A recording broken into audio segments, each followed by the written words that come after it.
이 시간에 하나님 말씀은 그리스도에게 나아간다는 것은 이라는 제목으로 하나님 말씀 전하겠습니다. 이 그리스도에게 나아간다는 것은 온전한 인내에 대한 시리즈의 제목입니다. 온전한 인내는 우리가 좀 더 참고 좀 더 인내하자 이렇게 해가지고 온전한 인내가 되는 게 아니에요. 그렇기 때문에 인내를 이야기하기 위해서 계속적으로 우리는 어떻게 참아야 된다라고 하는 이야기보다 더 중요한 것은 뭐냐 그러면 먼저 그리스도인이 돼야 된다라는 게 더 중요한 것입니다. 왜냐 그러면 그리스도인이 되지 않고는 절대로 온전한 인내를 절대로 할 수 없습니다. 왜냐하면 온전한 인내는 인간이 할 수 있는 게 아니고 신적인 영역이기 때문에 그러는 거예요. 인내한다는 것은 신적인 영역, 하나님의 영역이지 인간이 참고 노력한다고 인내하는 게 아니는 것을 알아야 됩니다. 그래서 참자, 견디자, 참을 인자, 세계가 살리는 멸한다 그런 걸 백날 이야기해봐도 아무런 영향도 미치지 않습니다. 그래서 온전한 인내, 그러니까 어떻게 참아야 된다 그런 설교를 듣고 싶기도 하겠지만 그런 설교보다 더 중요한 것은 우리가 온전한 인내가 되기 위해서 우리 마음이 어떻게 돼야 되느냐, 이게 훨씬 중요하고 비교도 할 수 없을 만큼 중요하죠. 그래서 우리 인생 중에서 가장 중대한 질문은 우리 같은 죄인이 어떻게 하나님께 돌아갈 수 있을까가 가장 중대한 질문인 거예요. 왜냐 그러면 우리는 근본적으로 하나님께 돌아갈 수 있는 존재가 아니기 때문에 그렇습니다. 우리는 하나님께 돌아오지 못하도록 하나님이 이미 막아놔 버렸습니다. 창세기 3장 24절 말씀에 이같이 하나님이 그 사람을 쫓아내시고 에덴 동산 동쪽에 그룹들과 두루 도는 불칼을 두어 생명나무의 길을 지키게 하시니라. 불칼을 두른 천사들이 생명나무에 여러분과 제가 못 가도록 딱 막아놔 버렸습니다. 그러나 오늘 본문 말씀에 22장 17절에 성령과 신부가 말씀하시기를 오라 하시는도다. 듣는 자도 오라 할 것이요 목마른 자도 올 것이요 또 원하는 자는 값없이 생명수를 받으라 하시더라. 요한계시록에서는 오라는 것입니다. 창세기에서는 아무도 올 수 없다. 불칼로 다 막아놨다. 생명나무에는 아무도 접근할 수 없다. 요한계시록에는 아무나 오라 이렇게 말했습니다. 그러면 이 두 가지를 섞어서 말씀을 드리면 간단한 이야기가 나옵니다. 우리는 지금 하나님께 나아갈 수 있습니다. 그러나 결코 쉽지 않습니다. 그것을 분명히 알아야 됩니다. 하나님께 나아갈 수가 있지만 그 나아가는 방법은 결코 많은 사람들이 알 수 있는 게 아닙니다. 특정한 아주 은혜 받은 사람만이 나아갈 수 있는 법을 안다는 것이죠. 그러므로 하나님께 나아갈 수 있는 법을 따로 배우지 아니한 자들은 결단코 하나님께 나아가는 법 자체를 절대로 모르게 되어 있습니다. 그러면 우리가 보편적으로 하나님께 나아간다 이것은 하나님께 오시는 자는 다 누구든지 상 주시기를 기뻐하시기 때문에 하나님께 나아가는 자는 다 구원받았다고 보면 되는 겁니다. 하나님께 나아가는 자는 구원받은 거예요. 하나님께 나아가는 다른 말로 하나님과 연합한다는 뜻이죠. 왜? 하나님께 나아간 자는 다 버리지 아니하시고 그를 사랑하시고 그에게 상 주시기를 기뻐하시는 하나님이기 때문에 누구든지 내게로 오라 라고 했으니까 하나님께 나아가는 자는 다 구원받는 자입니다. 그러면 하나님께 나아간다는 말은 다른 말로 구원받는다 이런 뜻이죠. 그러므로 우리 성도가 하나님께 나아간다는 법을 아는 게 얼마나 중요한 일인지요. 그런데 많은 사람들이 세 가지 면에 잘못된 하나님께 나아가는 것을 잘못된 경향으로 딱 생각하고 있습니다. 바로 이 잘못된 경향 때문에 하나님께 나아가는 법도 모르고 하나님께 나아가는 법 모르는데 어떻게 구원을 받겠습니까? 그렇죠? 이 상태가 지금 보편적인 한국 교회의 모습인 거예요. 첫 번째, 이 사람들은 보편적으로 하나님께 나아간다는 걸 뭐라 그러냐면 자신들의 의지와 결단을 통해서 나아가려고 합니다. 즉 무슨 말입니까? 내가 어떻게 그리스도인이 됐습니까? 내가 이제부터 믿기로 결심한 거예요. 삼송리에 이사 오니까 그동안에 열심히 신앙생활 안 하다가 내가 다시 한번 결심해서 열심히 신앙생활 한번 해보자 이런 결심 말입니다. 이런 결심으로 자기가 그리스도인이 된 거라고 생각하는 것이죠. 그렇죠? 내가 등록카드에 이름을 쓰므로 말미암아 그리스도인이 되는 것이죠. 아니면은 어떤 분이 지금 하나님을 영접하고 싶은 사람 손 들어보십시오 라고 할 때 손을 들었기 때문에 나는 그리스도인이라, 이게 다 의지적으로 그리스도를 받아들이고 있다는 뜻이에요. 이런 걸로는 전혀 예수님께 나아갈 수가 없는 것입니다. 왜냐 그러면 우리 주님은 무엇이기 때문에? 육체가 아니고 영이기 때문에 그렇게 손 들고 앞으로 터벅터벅 걸어나가고 무슨 결단한다고 해서 그가 그리스도인이 되는 게 아니고요. 우리 그리스도 나가는 것은 그런 육체와는 상관없이 영으로 나가는 것입니다.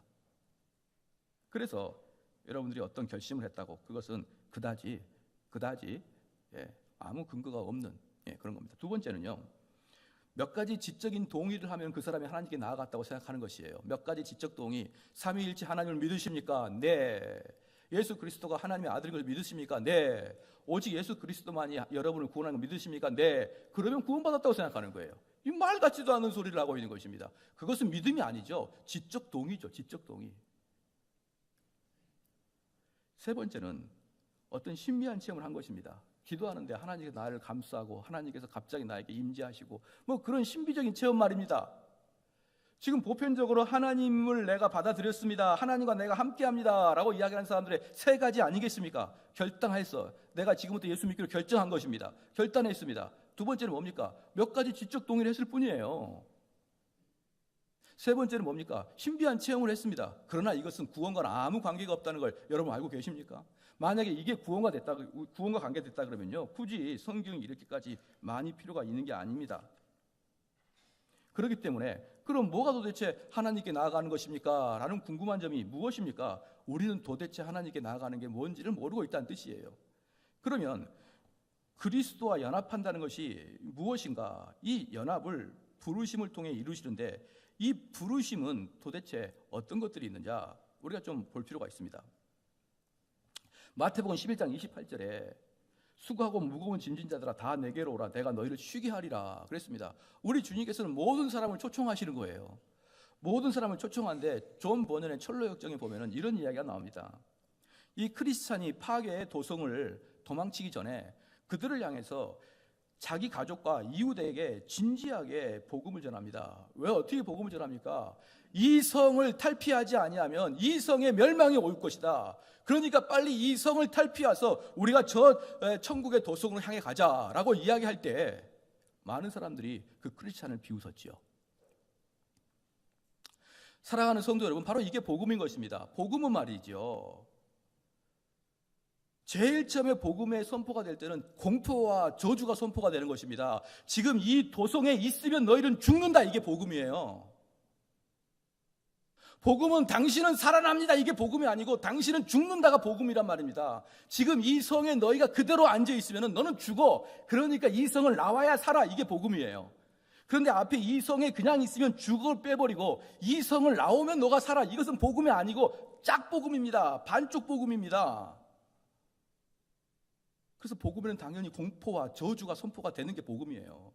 그 상태가 지난 다음에 그 다음에 그곳을 너가 이탈하여야 너에게 구원이 있어가 복음의 전반적인데, 많은 경우는 그렇게 이야기하면 너무 살벌하고 너무 잔인하게 보이니까 앞에 건 다 빼버립니다. 뒤에 것만 갖고 있습니다. 주님께 나오면 여러분 평안합니다. 이게 뭐 복음입니까?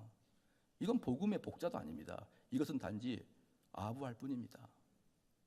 복음은 너가 그 성에 앉아있으면 죽는다, 이게 핵심이고, 그 성에 앉아있으면 죽는다는 이야기를 훨씬 많이 하는 겁니다. 돌아다니면서 이 성에 있으면 죽는다, 이 성에 있으면 죽는다, 이 성을 빠져나가면 너희는 살 것이다, 이게 복음이에요. 그러므로 여러분이 복음을 전할 때는 응당, 당신이 이렇게 살고 있으면 당신의 길은 정해져 있습니다. 당신이 그리스도를 섬기지 않냐고 그리스도에 순종하지 않는 이러한 상태에 살고 있으면 당신에게는 응당, 지옥불이 기다릴 것입니다. 이게 복음의 시작인 것을 믿으시길 축원합니다. 이 이야기가 되어지지 않으면 어떠한 것도 아무 의미가 없는 것이에요. 그런데 우리는 문제가 뭐냐면, 그러므로 복음의 문제가 있는 게 아니에요. 복음을 전한 사람의 문제가 있는 게 아닙니다. 뭐가 문제가 있습니까? 복음을 듣는 자가 문제가 있는 거예요. 복음은요, 간단합니다. 이거예요. 너 그렇게 살면 죽어. 너 예수 믿어야 살아. 이게 복음이에요. 에브리싱. 복음이에요. 이 복음을 전하는 자와 이 복음의 문제가 있는 게 아니라 듣는 자가 그것을 비아냥거리기 때문에 듣는 자의 문제이기 때문에, 사랑하는 성도 여러분, 복음을 전하는 걸 어렵게 생각하지 마십시오. 복음을 전할 때 목사님 내 성품이 이러는데 내 성품 가지고 어떻게 전합니까? 여러분이 성품이 어찌할지라도 그 친구에게 그렇게 살면 죽는다는 이야기를 분명히 왜 못 해주겠습니까? 그런데 문제는 뭐냐면, 그리스도께서 이렇게 부르시고, 그렇죠? 그리스도께서 어떻게 부르십니까? 전도자를 통해서 부르실 때 사람들은 하나님께 나오기를 거부합니다. 그리스도께 나오기를 거부하죠. 왜냐 그러면 우리는 전적으로 부패하고 무력한 상태에 빠져 있기 때문에 마땅히 그 복음에 반응해야 될 부분을 반응하지 못하고 살아가는 게 보편적인 인간들입니다. 그러므로 요한복음 5장 40절 말씀에 너희가 영생을 얻기 위해 내게 오기를 원하지 아니하는도다. 나는 영생을 얻고 싶고 나는 천국 가고 싶은데 한 가지 문제가 있습니다. 영생을 얻고 싶긴 한데 그리스도한테는 가지는 않아요. 이제 우리가 오늘 쭉 볼 게 뭐냐면 그럼 그리스도한테 가는 게 무엇인가를 배울 건데 지금 예수님께서 무슨 말씀했냐 그러면 너희들은 영생을 얻고자 하지만 그리스도께 가지 아니한다. 그러면 그리스도께 간다는 게 무슨 뜻인지를 알아야 됩니다. 저는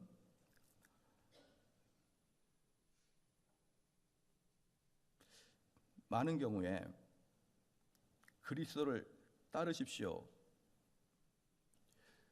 여러분이 어려움 중에 그리스도를 바라보십시오. 이런 이야기는 사람들이 많이 합니다.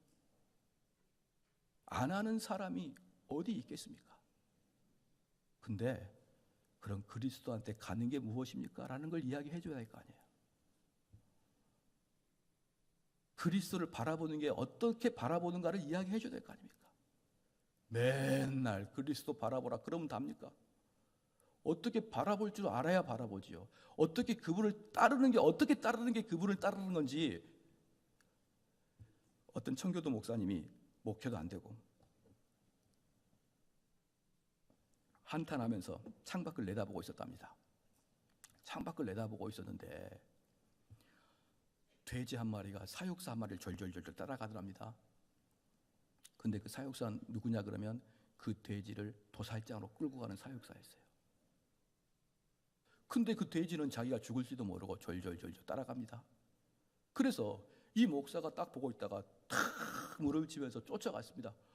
아니 어떻게 나는 우리 교인들을 그리스도를 따르게 하게 도저히 못하는데 우리 교인들이 그리스도를 따라가게 나는 도저히 못하는데 어떻게 당신 도살장 당신 아저씨는 이 돼지를 당신을 절절 따라오게 합니까? 라고 물어보니까 돼지 도살장 아저씨가 하는 말이 주머니에서 과자 하나씩 툭툭 던져주면 된다는 거예요. 툭툭 던져주면은 그 돼지가 자기가 죽을지도 모르고 쫄랑쫄랑 따라간답니다.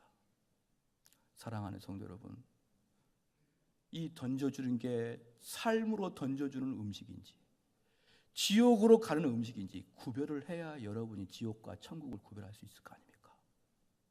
모든 게 앞에 있다고 아무거나 덤벙 따라가면 우리의 인생이 어디로 갈지 어떻게 합니까? 그래서 우리는 주님을 따르세요 그 말이 중요한 게 아닙니다. 그 말은 하지도 마십시오. 할 필요도 없습니다.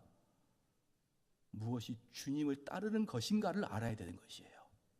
그래서 저는 바로 이 부분에 대해서 많은 동료 목사님들과 논쟁하는 분이 바로 이겁니다. 저는 그분한테 과감하게 이야기합니다. 너 40분 설교할 동안에 한마디도 안 한 거랑 똑같아. 40분 동안 설교할 때 너 한마디도 안 한 거랑 똑같아. 딱 하나, 주님을 따르는 게 뭡니까? 그거 하나만 설교해도 다 되는데 온갖 미사 얼굴은 다 붙이고 눈을 들어 주를 바라보고 어려울 때 주님 붙잡고 동행하고 주님께 의지하고 온통 미사 얼굴은 다 쓰는데 실제로 그게 무엇인지에 대해서는 유구무원이더라. 그래서 우리는 바로 오늘 그거에 대해서 좀 배울 겁니다. 그래서 그리스도께 나아간다는 것은 신적인 충동인데요. 그럼 두 가지 극단을 먼저 피해야 됩니다. 첫 번째는 값싼 믿음, 손쉬운 믿음을 피해야 됩니다. 단순히 몇 마디 했다고 해서 그가 믿는 자가 아니라는 것이에요. 제가 지난주에도 잠깐 말씀드렸지만 로마서 여러분 찾을 필요 없고요. 로마서 보면요. 10장 9절에 네가 만일 내 입으로 예수를 주로 시인하여 또 하나님께 그를 죽은 자 가운데서 살리신 것을 내 마음에 믿으면 구원에 이르리니 사람이 마음으로 믿어 의에 이르고 입으로 시인하여 구원에 이르리니라. 이게 저희 교인들은 아마 이게 아무것도 아닌 걸 알고 있을 거예요. 누차 말씀드리지만 이 말씀은 로마 사형대 앞에서 했던 겁니다. 사형틀 앞에서. 너가 예수 믿을래? 아니면 죽을래? 여러분 이슬람 애들이 들어와가지고 저는요 이 말씀을 생각하면서 고민해봤습니다. 만약에 나에게 와가지고 너 예수 믿을래? 아니면 불에 태워 죽을래? 아니면 거절할래? 그러면 혹시 제가 죽겠습니다 라고 말할 수는 있을 것 같아요. 말할 수는 있을 것 같아요. 근데 우리 아들 딱 붙잡고 얘 죽일 건데 너 예수 믿을래? 배신할래? 그럼 어떡할까요? 여러분, 우리 아들 죽이십시오라고 할 수 있을까요? 초대교회 때 그랬습니다. 카타콤에 숨어있는 가족을 빼잡았습니다. 그리고 아이를 화형틀에 올려놨습니다. 아이를. 그리고 부모한테 물었습니다. 너 예수를 배신할래? 그래서 저 아이를 살릴래? 아니면 저 아이를 죽일까? 그 아버지가 그랬습니다. 아들아, 고통은 잠깐이요, 영원한 하나님 널 기다리고 있다. 잠깐만 참아라. 자, 그럴 때 입으로 고백하는 겁니다. 그럴 때 그냥 내가 주님을 내 구주로 믿습니다, 그렇다고 되는 게 아닙니다. 그래서 제가 그렇게 하도 말하길래 제가 말했습니다. 그럼 여보세요, 주님을 믿는다고 고백하면 그럼 구원 받는다 그러면 내가 지금까지 구원 안 받다가 내가 지금 주님을 믿습니다, 그럼 지금부터 구원 받습니까? 그건 아니지요. 이제 그러더라고. 그럼 언제 구원 받습니까? 그건 모르지요. 그러면 주님을 시인하겠다고 고백하는 사람들이 가짜로 할 수 있지 않습니까? 가짜로도 하겠죠. 그럼 어떻게 해야, 그 고백을 어떻게 해야 진짜 구원 받습니까? 그랬더니 그분이 하는 말이 진심으로 해야 된다는 거예요. 그 내가 그 진심이 뭡니까? 물어보니까 진심이라는 거예요, 그게. 그래서 제가 이제 그만합시다. 당신한테 아무것도 없는 거 알겠습니다. 여러분, 거의 이런 상태입니다. 이런 상태예요. 그것은요, 여러분의 구원을 유발시켜 주는 게 아닙니다. 그런 식으로 유발되는 게 아니에요. 사랑하는 성도 여러분, 자기 목숨 가지고 장난칠 수 없듯이 이 로마서에 나온 것처럼 목숨 앞에서 자신이 신앙을 고백하는 것은요, 진심이 아니면 그렇게 할 수가 없는 겁니다. 그러므로 이 한국교회 팽만해 있는 값싼 믿음, 내가 주님을 나의 구주로 고백했습니다, 그래가 끝나는 값싼 믿음은 절대로 우리를 그리스도한테 가지 못하게 합니다. 바로 첫 번째 극단, 그것을 조심해야 됩니다. 두 번째 극단이 있습니다. 우리는 구원에 대해서는 전혀 개입할 수가 없어. 우리는 구원에 대해서는 전혀 우리가 참관할 수 없어 라고 말하는 두 가지 극단이에요.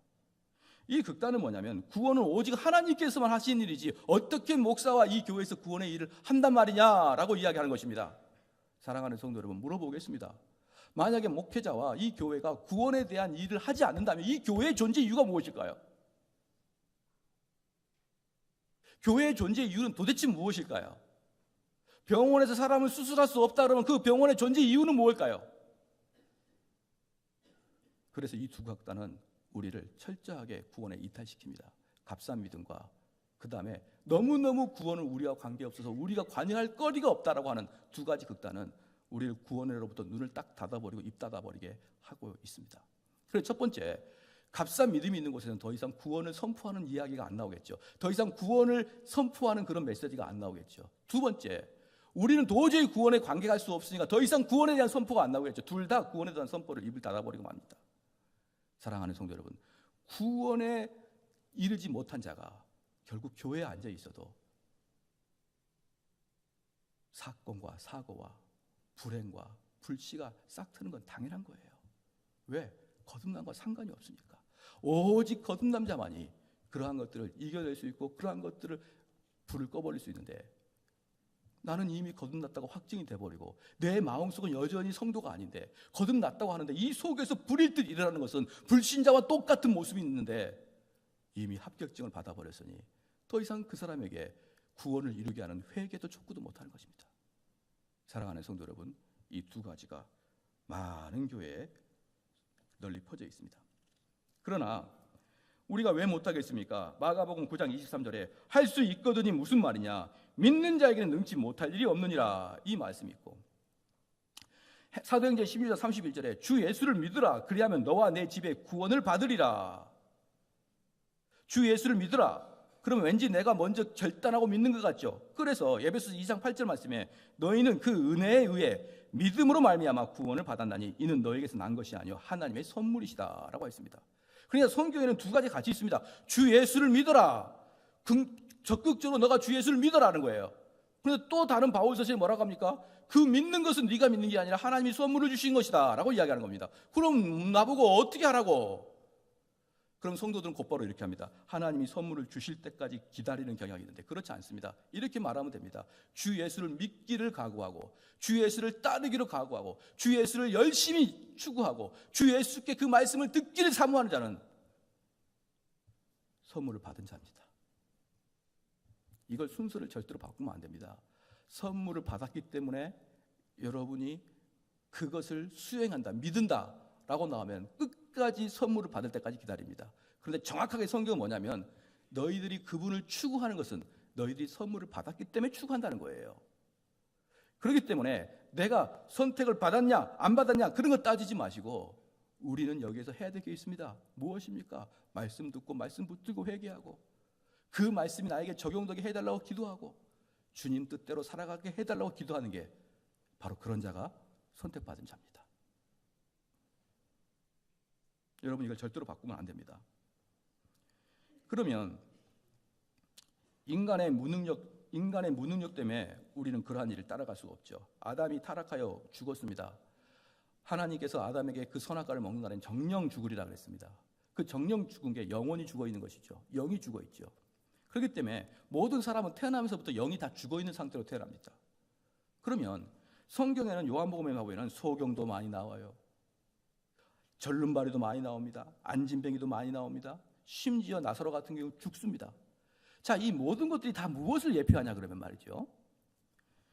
소경이 있는 자한테 찾아가서 야 소경 너 좀 근시안적으로 살지 말고 먼 비전을 가지고 살아라 임마. 저기 끝을 보고 살아라. 누구한테요? 소경한테. 절름발한테 가서 야 이놈아 똑바로 좀 걸어라. 왜 그렇게 삐딱삐딱하게 버릇없이 걸어가냐. 똑바로 걸어라.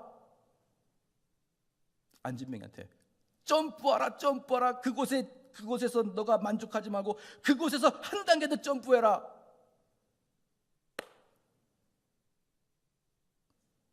시체한테 내 말에 왜 순종하지 않니? 이게 다 쓸모없다는 걸 보여주고 있는 거예요. 지금 요한복음에서는 그것들을 계속 보여주면서 소경에게 눈을 뜨기 전에 소경이 눈이 떠지기 전에 보라고 하는 것은 의미가 없다. 절름발이가 발이 똑같이 나오기 전에 똑바로 걸으라고 말하는 것은 의미가 없다. 시체한테 살리기 전에 순종하라고 말하는 것은 별 볼 일이 없다. 이것들은 먼저 성령께서 그들에게 눈을 뜨게 해주시고 다리를 낫게 해주시고 걷게 해주시고 소경이 눈을 뜨게 하고 시체가 살아날 때 그때 비로소 그들은 그 의지를 향하여 똑바로 걷고 뛰고 찬양하고 순종하는 것입니다. 그게 복음이에요. 그래서 여러분 자녀들 거듭나지 않았는데 백날 순종하라고 이야기해 보십시오. 순종하고 싶어도 못합니다. 여러분 남편들 백날 나한테 잘하라고 얘기해 보십시오. 거듭나지 않았는데 어떻게 잘할 수 있습니까? 그는 시체인데 영혼의 시체인데 시체한테 붙들고 야 임마 이 시체야 내가 너한테 얼마나 좋은 옷을 사 입혔느냐 이놈아 네 얼굴에 내가 화장까지 해줬다 언제까지 내가 너한테 화장을 해줘야 되느냐 좀 너도 나한테 한마디 감사하다는 말 좀 하면 안 되겠니? 시체는 못해요.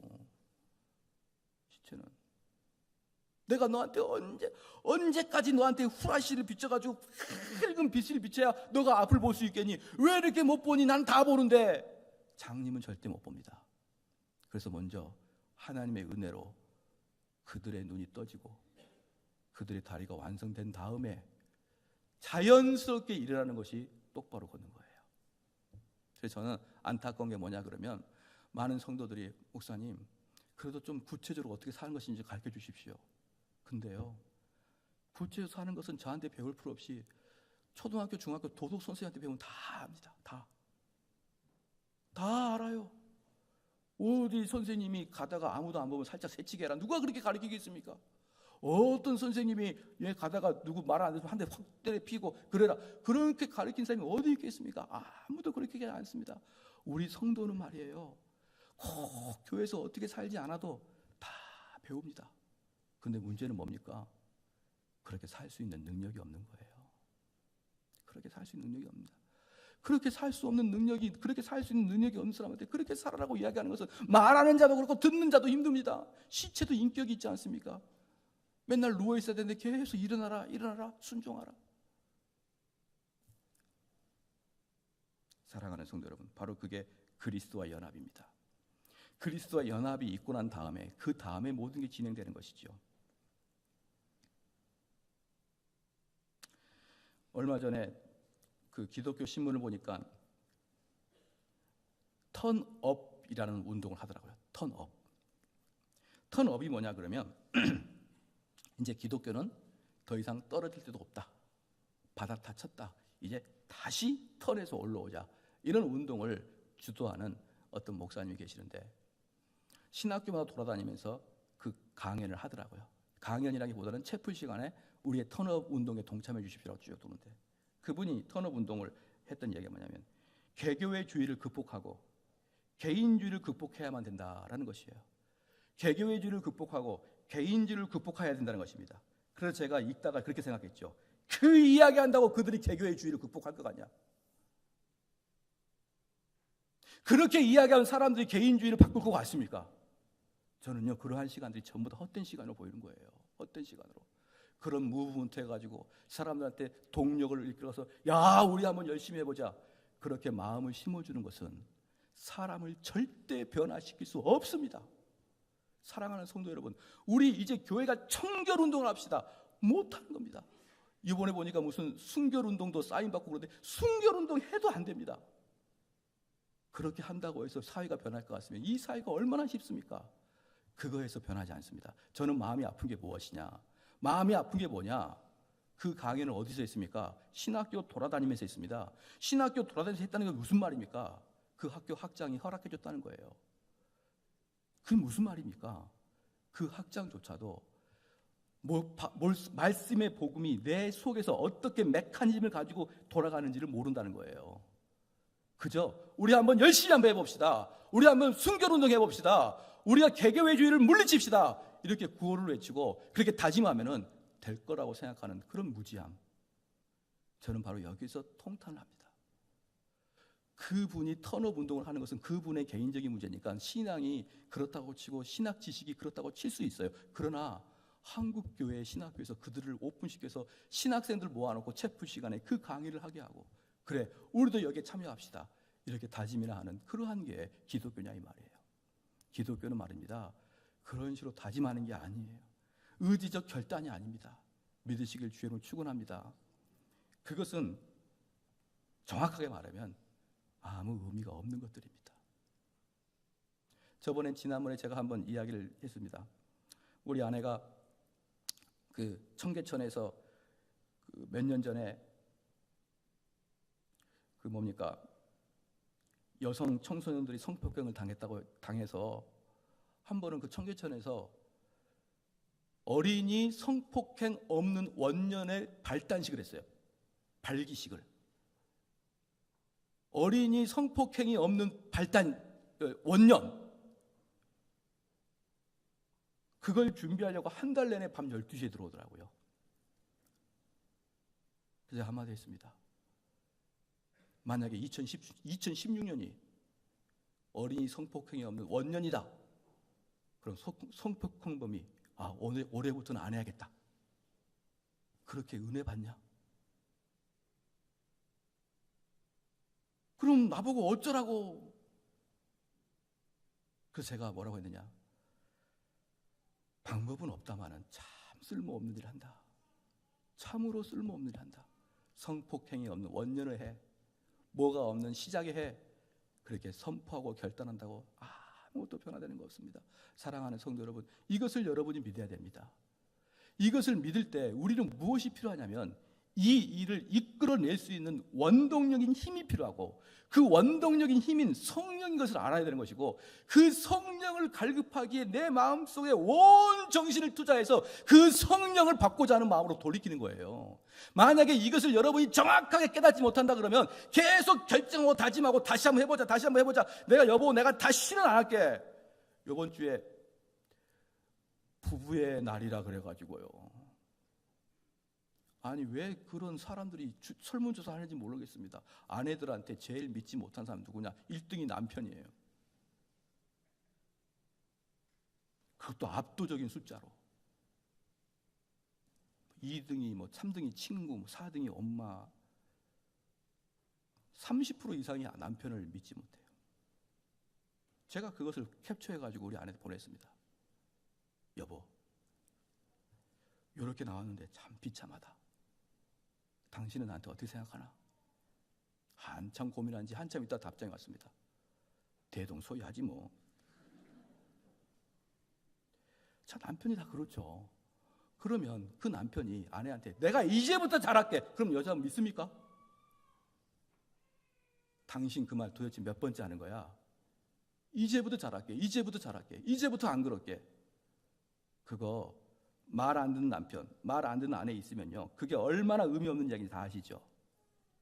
마찬가지입니다. 우리는 하고 싶어도, 내가 변하고 싶어도 안 돼요. 내 마음은 원의로 돼.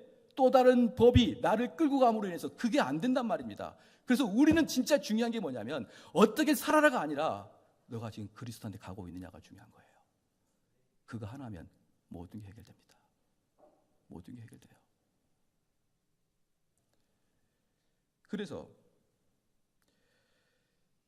하나님은 친히 말씀을 통해 그리스도께 나아가라고 우리에게 호소하지만 우리의 마음은 단단한 바위와 같습니다. 로마서 8장 7절 말씀에 인간은 하나님의 법에 굴복하지 아니할 뿐만 아니라 할 수도 없다라고 나왔습니다. 요한복음 6장 44절에 그리스도께 나을 수 없다라고 얘기했습니다. 요한일서 4장 20절에 인간은 하나님을 사랑할 수 없다라고 나왔습니다. 고린도후서 3장 5절에 인간은 좋은 것을 생각할 수가 없다라고 나왔습니다. 그래서 웨스트민스터 소요리 문답에 효과적인 부르심, 이 효과적인 부르심이 뭐냐면 성령께서 우리 내면에서 콜링하는 겁니다. 야, 갑시가 너는 이제부터는 내 종이 되겠다라고 콜링하는 거예요. 자, 콜링할 때 어떤 일이 발생하느냐? 효과적인 부르심이란, 왜 효과적인 부르심이라느냐? 성령께서 부르실 때는 결코 헛되게 부르지 않는다는 것이에요.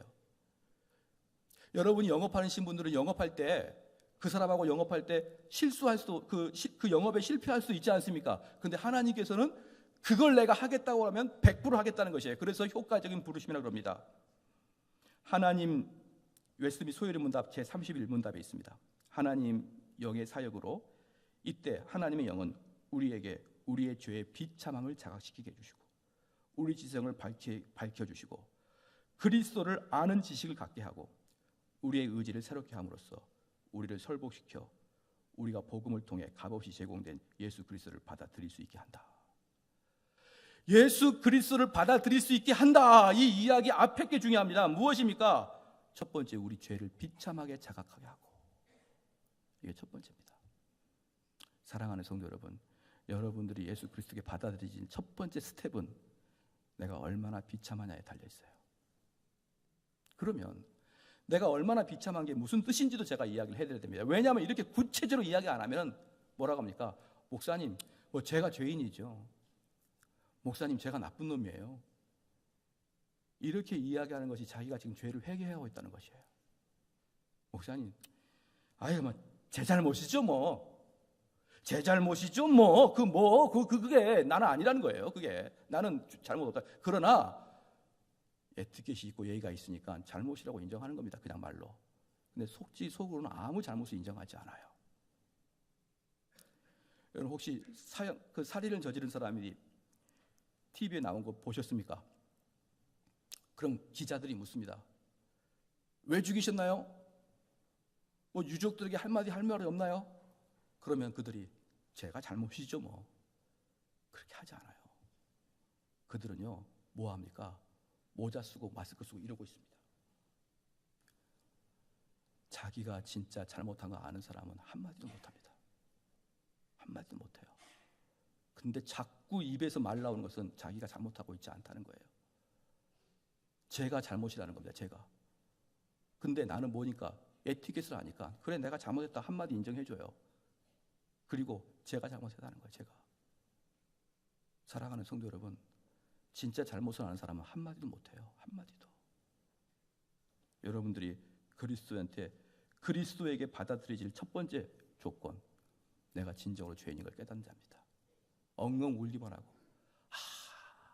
아무런 대꾸도 못하고 아무런 변명도 못하고 그저 내 죄 때문에 슬피 우는 것. 이게 성도로 가는 첫 번째 모습인데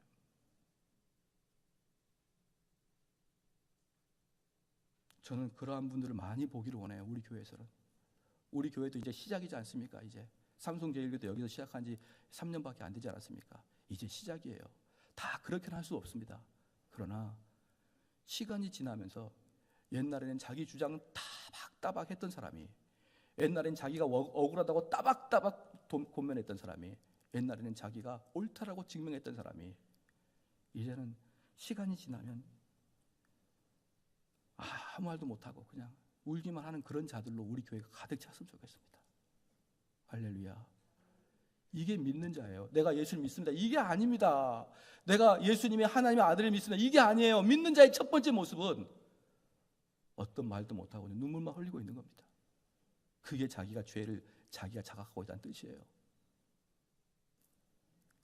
얼마나 많은지. 우리 교회는 이런 게 부족해. 우리 교회는 저게 부족해. 우리 교회는 이런 행정 시스템이 안 좋아. 우리 교회는 이렇게 사람들을 잘 맞이해 주지 않아. 여러분 그게 눈에 보입니까? 내 영혼이 천국과 지옥 가는 그 상황에서 여러분 내 아들이 시급하게 죽어가고 있는 그 상황에서 응급실로 달려가는데 그 의사가 옷을 까만 걸 입었는지 파란 걸 입었는지 보이기는 합니까? 그 병원의 간호사가 친절한지 안친절한지 보이기는 합니까? 죽어가고 있는 그 순간에. 그래서 이 교회에서도요, 내가 구원받는 것만으로도 감격하고 그것만으로도 온 시선이 집중되어서 목사님의 행정적인 착오, 우리 집사님들의 어떤 미스들, 미리 전해주지 못함에 대한 실수, 이런 건 눈에도 안 들어오는 거예요. 원래 그냥 한두 가지가 실수가 있으면 여기저기서 말이 들어옵니다. 도대체 교회를 나오는 이유를 저는 물어보고 싶어요. 도대체 왜 나오냐 교회를. 교회는요, 우리가 영원히 좁은 길로 가기를 원해서 교회를 나오는 것입니다. 그래서 온통 정신이 거기 써 있는 것이에요. 남이야 어떻게 하든 말든 상관없습니다. 내가 하나님 앞에서 올바로 서 있느냐가 중요한 문제예요.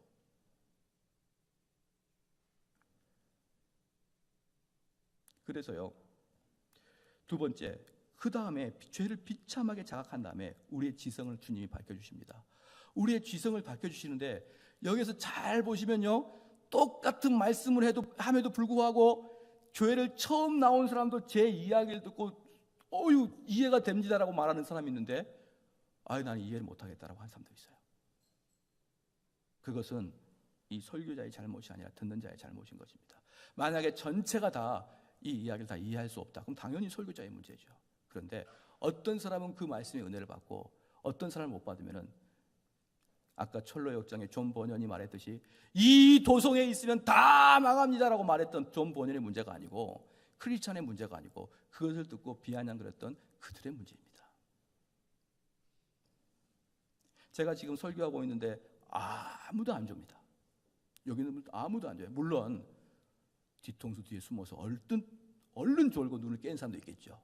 근데 제가 보기에는 아무도 안 줍니다. 이 말씀은 들을만 하다는 뜻이에요. 말씀이. 그러므로 이 말씀의 은혜를 받고 안 받고는 제 문제라기보다는 성도들의 문제인 것입니다. 그래서 밝은 지성을 주십니다. 밝은 지성을 주시고 그 그리스도를 아는 지식을 갖게 하고 그 다음에 그 지식을 통해서 성경 말씀을 보니까 아이고 내가 이렇게 살아가면 안 되겠구나 하는 걸 깨닫기 시작하고 뭐가 변하기 시작합니까? 의지가 변하기 시작하는 거예요. 의지가. 나의 행동이 변화되기 시작합니다. 그리고 제일 중요한 게 있습니다. 그리고 그 말씀에 설복당하는 거예요. 그 말씀에 무릎을 꿇는 거예요. 이게 그리스도에게 나온다는 뜻입니다. 그리스도한테 나온다는 것은 그냥 터벅터벅 걸어서 앞에 강대상까지 나오는 게 아니고 내가 이제부터 잘하겠습니다 라고 하는 게 아니고 이 과정을 거쳐서 처음에 시작할 때 죄의 비참함부터 깨닫기 시작해서 마지막에 주님 말씀에 내가 설복하겠습니다 이 단계까지를 그리스도에게 완다라는 뜻이에요.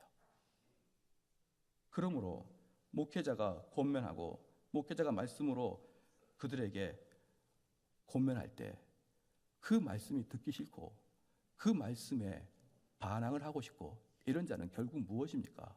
그 말씀에 설복당하지 않고 있다는 뜻이에요. 그러면 그건 대단히 위험한 것입니다. 그래서 어떤 분이 이야기를 좀 했습니다. 어떻게 얘기했느냐? 궁극적으로 말씀을 올곧게 해석하고 그에게 권면의 메시지를 줬음에도 불구하고 그들이 그것을 끝까지 받아들이지 않는 것은 성도로서 목사로서 어떻게 할 수 있는 방법이 없다. 그것은 오직 하나님께서만이 책임져 주실 일이다. 사랑하는 성도 여러분, 그렇게 되지 아니하기를 주의로 축원합니다. 말씀에 여러분이 설복한다고요? 성경을 읽어보시면 설복이 되는지 안 되는지 잘 안 됩니다. 그래서 목사가 설교를 하는 거예요. 그래서 성경을 읽는다고 되는 게 아닙니다. 컨텍스트와 텍스트의 차이를 제가 말씀드렸죠. 이 성경은 텍스트입니다. 텍스트는 텍스트의 전형적인 특징이 있어요. 그게 뭐냐? 텍스트는 텍스트만 가지고는 이해를 못한다는 거예요. 텍스트가 이해가 되려면 항상 컨텍스트를 참고해야만 텍스트가 이해가 되는 것입니다. 이게 텍스트란 뜻입니다. 성경은 성경만 봐서 여러분 이해를 잘 못합니다. 그래서 이 성경을 해석해주고 응용해주고 조각조각 알려주는 그러한 목회자와 그러한 참고도서가 필요한 겁니다. 그런데 바로 그 말씀에 내가 불순종하겠다, 동의하지 못하겠다, 순복하지 못하겠다, 그것은 하나님 말씀에 순복하지 못하는 거랑 똑같습니다. 사랑하는 성도 여러분, 이 말씀이 여러분에게 큰 울림이 되길 바랍니다. 마음속 깊이 이 말씀이 여러분이 믿어지길 바라는 거예요. 그래서 우리가 그리스도에 대해 나아가는 그러한 역사가 있어야 될 것입니다. 그러면 이제 성경에서는 믿음을 그리스도를 바라는 것이라고 히브리서 12장에 나와 있습니다. 믿음이라는 것은 그리스도를 바라는 것이다 라고 할 때, 그러면 이 그리스도를 바라는 것이 무엇이냐, 그리스도를 쳐다보는 게 무엇이냐. 아까 처음에는 지금 그리스도한테 가는 것을 이야기했습니다. 그렇죠? 그리스도한테 간다, 그것은 결국 뭡니까? 죄로부터 시작해가지고 내가 내 입에서 한마디도 못하는 그러한 역사들이 일어난 다음에 내가 이렇게 큰 죄인이 이 지식이 띄어져서 하나님 말씀 보니까 이렇게 살다가 큰일을 할 것 같아서 그 말씀에 순응하는 그 단계가 예수 그리스도한테 간다는 뜻이에요. 자, 그것을 여러분이 능동적으로 할 수 있습니까? 못합니까? 시작. 할 수 있습니까? 못합니까? 할 수 있습니다. 왜? 누구든지 나에게 오라 이렇게 했으니까. 누구든지 나에게 오라 이렇게 했으니까 내가 죄에 대한 책망과 죄에 대한 그 비참을 깨닫고 내가 주 앞에 설복하는 것은 여러분의 그 마음을 끝까지 먹고 그렇게 충분히 할 수 있습니다. 그것을 다른 사람한테 탓하면 안 됩니다. 하나님 나에게 은혜를 주시지 않았다, 나에게 특별한 은사가 없다 이렇게 하지 마시고 이건 여러분에게 나와라라고 주님께서 명령어법으로 말씀했습니다. 여러분들은 주님 말씀에 순복하라, 여러분은 주님 말씀에 설복당해라. 이게 주님께서 우리에게 능동형으로 주셨다는 것을 믿으시기 바랍니다. 그러면 또 하나 그리스도를 바라보는 것입니다. 믿음을 히브리서 12장 1절부터 3절까지를 주님을 바라보는 것이라고 믿음을 말했습니다. 그럼 바라보는 게 무엇이냐? 예수님을 알고 예수님을 숙고하고 예수님을 소망하고 예수님을 믿고 사랑하고 기뻐하고 간청하고 예수를 따르는 것이 예수를 바라보는 거예요. 다시 말씀드리겠습니다. 예수님 바라본다는 뜻은 뭐냐? 예수님을 알고 숙고하고 소망하고 믿고 사랑하고 기뻐하고 간청하고 예수를 따라가는 이런 내적 경험이 예수님을 바라보는 것입니다. 그러면 이런 마음을 갖고 있는 사람은 우리의 전 존재가 방향이 바뀌어지면서 그리스도를 향해서 재정립되기 시작합니다. 그러므로 믿음이라는 건 정확하게 이겁니다. 여러분들이 그리스도를 바라본다는 뜻은 뭐냐? 그리스도를 바라본다는 뜻은 정확하게 말씀드리면 이 성경을 바라본다는 뜻이에요. 이 성경 안에 예수님이 이게 다 있거든요. 그러면 고난과 어려움 속에서 예수를 바라보라 라고 할 때 눈을 들어서 하늘을 바라보는 게 아니고 성경을 바라봐야 되는 것이죠. 그런데 우리가 고난 중에 눈물이 눈에 가득 고였을 때 성경을 보면은요, 성경이 잘 익혀지지 않을 수도 있고 마음이 떨리니까 성경이 잘 이해도 안 될 수가 있습니다. 그렇죠? 그러니까 예수님을 바라보라는 뜻은 평소에 성경을 많이 연구하라 이 말이에요. 평소에. 그래서 평소에 성경을 연구하고 있다가 너무너무 고난과 어려움이 있을 때 성경을 딱 봤는데 그때 봤던 성경이 나에게 쫙 은혜가 되면서 그 상태를 예수님을 바라본다라고 말합니다. 그러면 성경을 보면 우리 예수님 어떤 분으로 계십니까? 피 흘리는 예수 그리스도를 다 보는 거예요. 야, 우리 예수님 피를 흘렸구나. 그리고 그 피가 내 강팍한 마음을 다 녹이는 상태를 바라보는 거라 그래요. 내가 예수님을 바라볼 때 나에게 어떤 변화가 있느냐?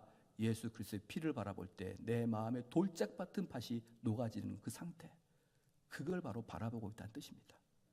우리 예수 그리스도를 바라보니 너무너무 거룩하신 예수 그리스도예요. 그러니까 우리 예수님처럼 나도 거룩하게 되기를 갈망하는 상태, 그게 바로 바라보는 상태예요. 우리 교인들한테 공정하게 하기 위해서 말씀을 드리겠습니다. 우리는요, 우리 하나님을 거룩하게 봐야 됩니다. 할렐루야.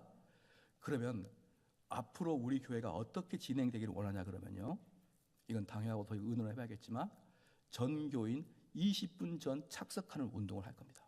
20분 전에. 왜? 우리 주님을 거룩하게 여기는 자는 가벼이 그렇게 오지 않습니다.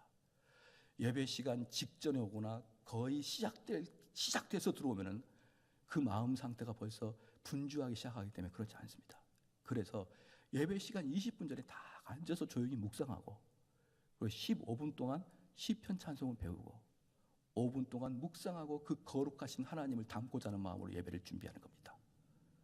이런 작은 것들이 예수님을 담고자 하고 예수님을 거룩하게 따라가고자 하는 마음이, 그게 작은 표현입니다. 또 하나 볼게요. 그럼 목사님, 내가 주일날 너무 오랜만에 쉬는 날이라 좀 푹 자다가 보니까 늦었습니다.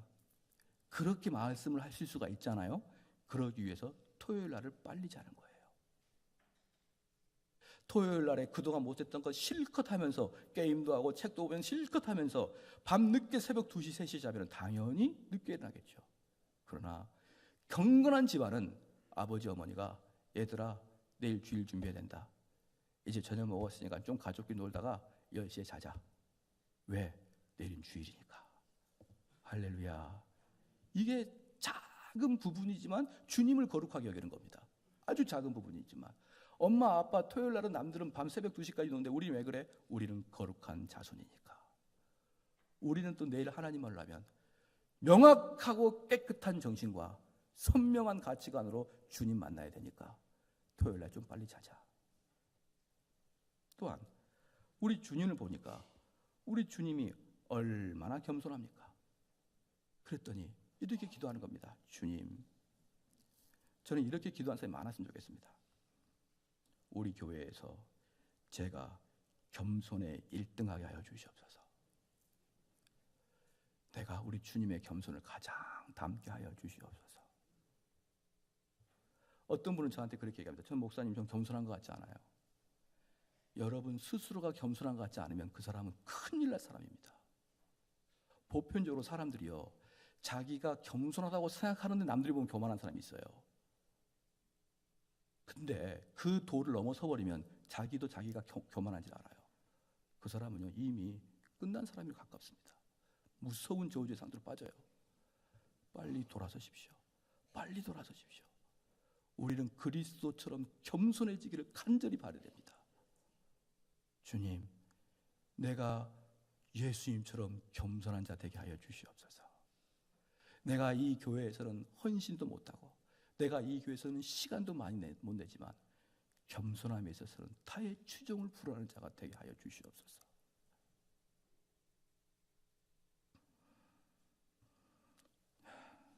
저는 그러한 분들이 교회로 차길 바라요. 그래야 이기적인 말씀을 하겠습니다. 그래야 제 목회가 의미가 있을 것 같습니다.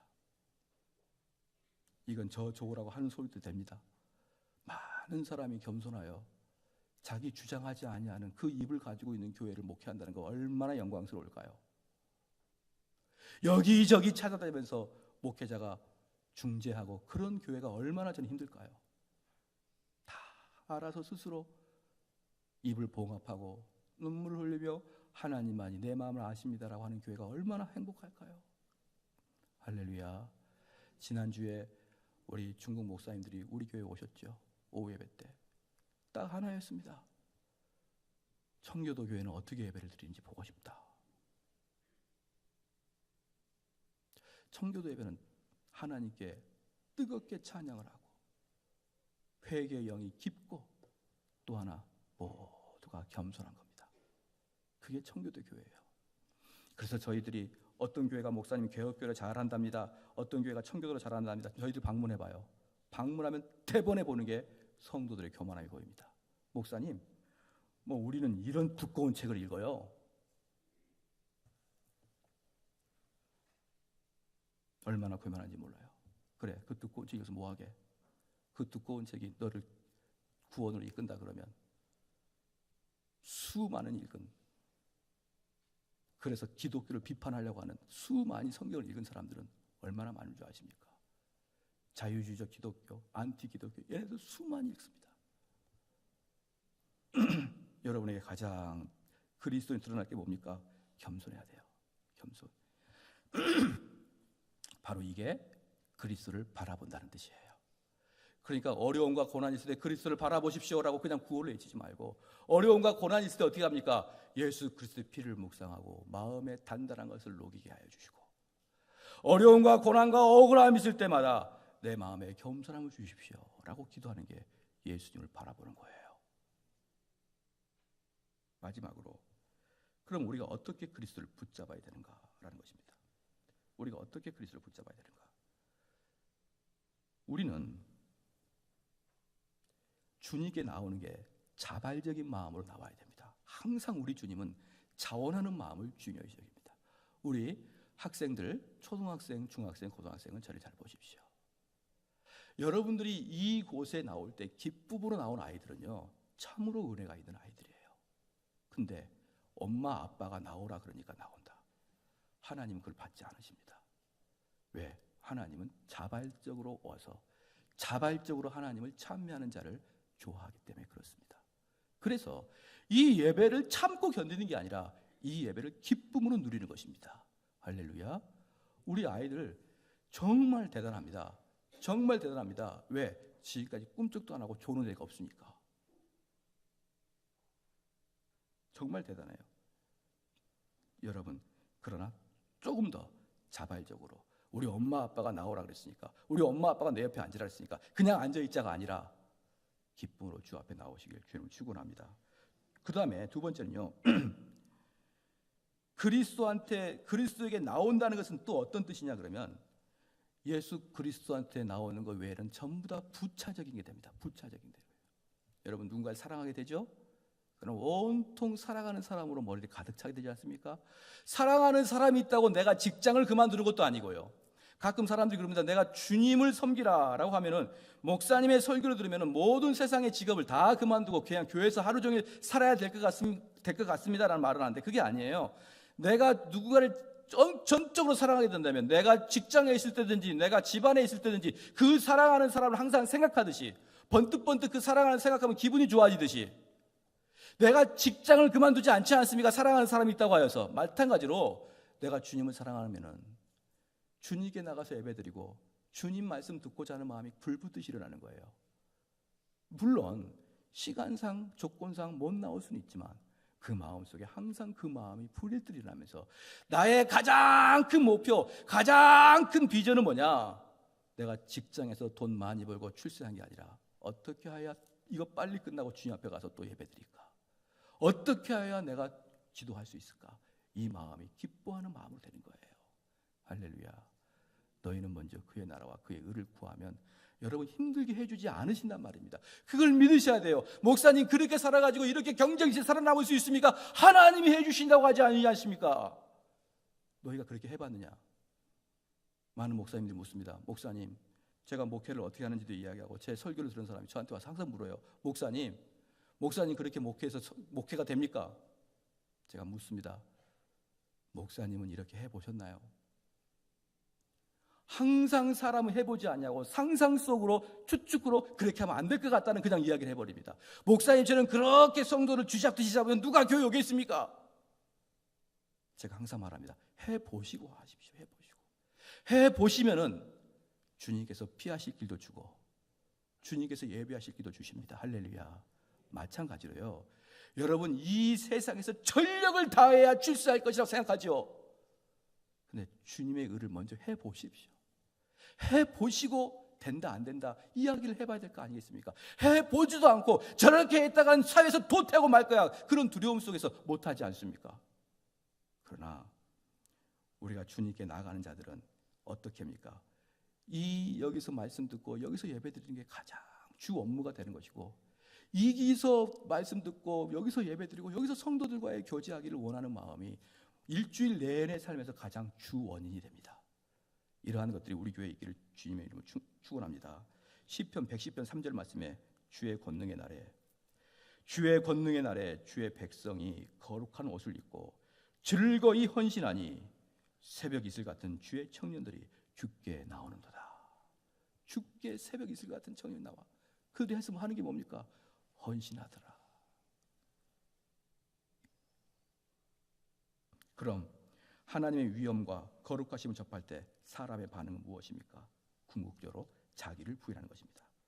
은혜가 임하면 성령이 계시된 대로 그리스도를 갈망하고 모든 자의 공로를 포기합니다. 이게 뭐냐 그러면요, 그리스도께 받아들여진 자, 즉 그리스도를 바라볼 때 어떻게라고 말할 때, 그러면 어떤 모습이 아주 구체적으로 그리스도를 바라보고 있느냐?